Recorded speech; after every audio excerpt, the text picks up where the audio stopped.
Welcome back to the Value Investors Club. I'm your host, Timo Wunderlich. Let's get right into it with the VIC readings, the format where we look at the best of the best value investment recommendations by the best of the best value investors out there. Today we have the Royal Caribbean Group, RCL, the bonds. The price at the point of filing is $52.53. This is not recommendation, not advice. Please do your own diligence before investing into anything. Description.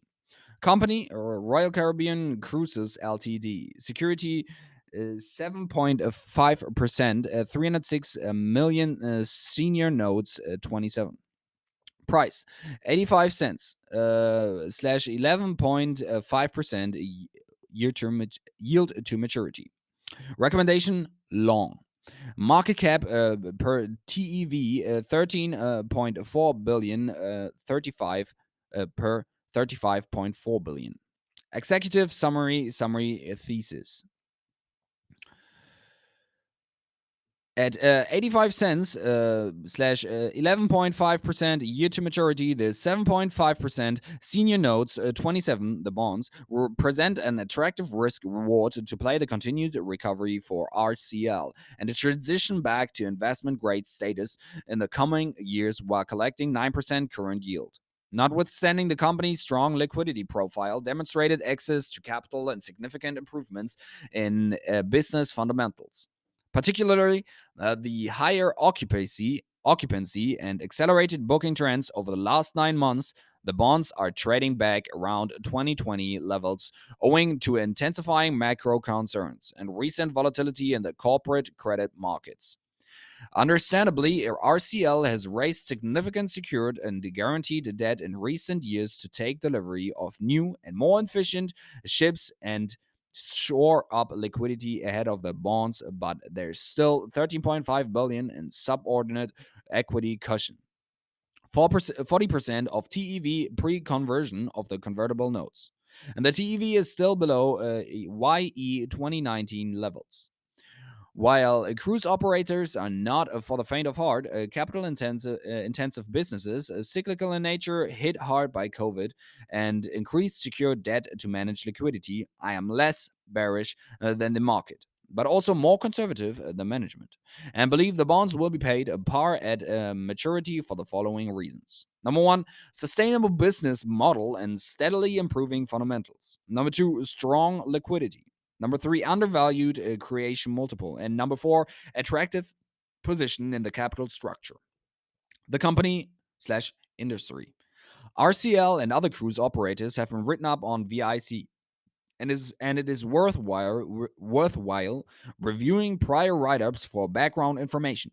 Briefly, RCL is a cruise line operator with a global fleet of 64 ships, plus 140k berths, three distinct brands: Royal Caribbean, Celebrity Cruises, and Silversea Cruises, and a 50% joint venture interest in TUY Cruises GmbH, which operates the German brands TU Cruises and Hapag-Lloyd Cruises. In terms of exposure, 61% of RCL's revenue is for North American destinations: US, Canada, Mexico, and the Caribbean.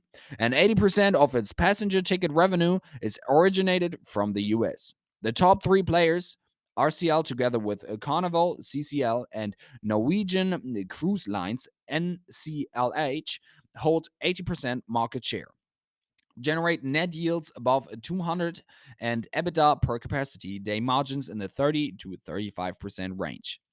RCL has a market cap of 13.4 billion and TEV of 35.4 billion, is of a similar size to CCL and about 2x the TEV of NCLH.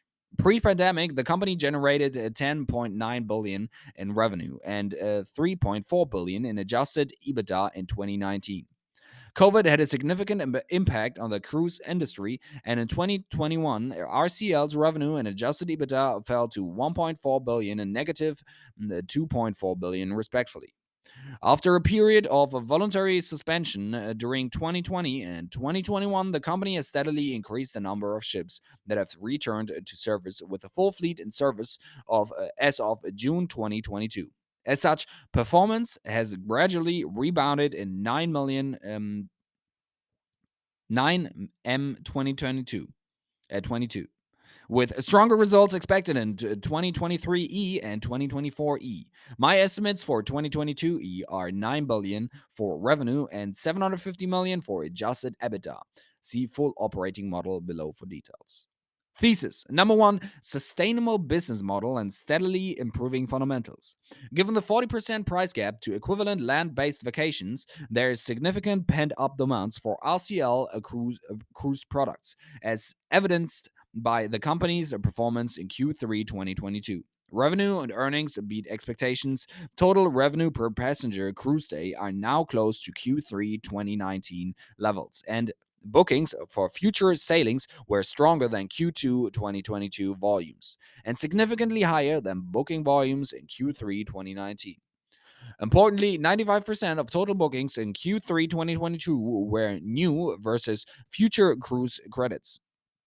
As such, with a plus 96% load factors in Q3 2022, the pricing at record levels in historical context, and the expectation that 60% of 2023 bookings will be in place by YE 2022, the company is in good shape going into 2023 and is on track to surpassing its 2019 KPIs. The company's new Trifecta program lays out the roadmap to deliver strong results over the next 3 years. Improve ROIC to teens, 13%, from 10.5% in 2019. Get to 5 billion of EBITDA from 3.4 billion in 2019. Generate a plus $10 EPS and return to an investment credit rating by 2025.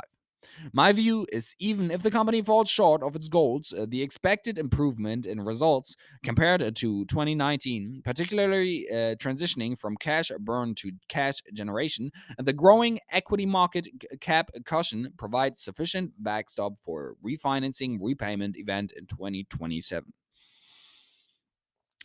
Number two, strong liquidity. The company has liquidity of 3.1 billion as of Q3 2022, including 0.8 billion in an undrawn RSF, 1.6 billion in cash on balance sheet, and 0.7 billion commitment for 365-day TL facility available to draw prior to August 2023. In addition, in Q3 2022, RCL proactively termed out 5.6 billion of 2022 and 2023 convertible senior and secured note maturities to 2025 and beyond. As such, 6.8 billion of the company's 23.4 billion gross debt stack is scheduled to mature prior to 2025. And almost all of that debt is secured, guaranteed, or ECA backed, with annual interest in the L plus 1.5% to L plus 3% range, and therefore readily refinanceable. From a cash flow perspective, Q3 2022 was a seminal point where the company generated positive operating cash flow, adjusted EBITDA less cash interest less capex, for the first time in nearly 3 years. Number three, undervalued creation multiple. The bonds are trading at a 5.4x 24E adjusted EBITDA, well below the 8 to 10x the cruise industry has historically traded for on an enterprise value basis. 8.7x my base case of a 24E adjusted EBITDA for reference. Adjusted EBITDA. For reference, my estimate of 24E adjusted EBITDA is 18% above 2019, but 200 basis points lower margins are more conservative than the company's Trifecta program. Number four, attractive position in the capital structure. The bonds are sandwiched between the secureds and guaranteed debt that are yielding 6.5% at 3.6x leverage on 24E adjusted EBITDA, or 180 basis points per turn, and 13.4 billion equity market cap. For an incremental 2x in book leverage, the yield pickup is 500 basis points, or 250 basis points per turn. While the bonds are trading at 11.5% yield and offering equity-like returns, it is tough to believe they are the fulcrum given the significant improvement in fundamentals. strong liquidity profile, demonstrated access to capital, and significant equity cushion. Risks. Number one, transitionary costs from COVID. In the post-pandemic world, there's clearly a risk that new variants could surface, cases could surge, and the cruise industry could experience another period of mandated shutdowns. As such, I expect costs associated with health protocols to remain elevated, albeit lower than in recent years. Number two, inflationary pressures. RCL continues to navigate inflationary pressures, particularly food and fuel, while fuel consumption is 50% hedged for 2023, and crude futures point to lower fuel costs in the future. If these inflation pressures to continue for a prolonged period and cannot be offset by higher prices, margins could remain below historical levels. Catalysts. Number one, continued improvements in fundamentals, positive cash flow generation. Number two, continued access to capital, refinancing activity. Thank you very much for tuning in.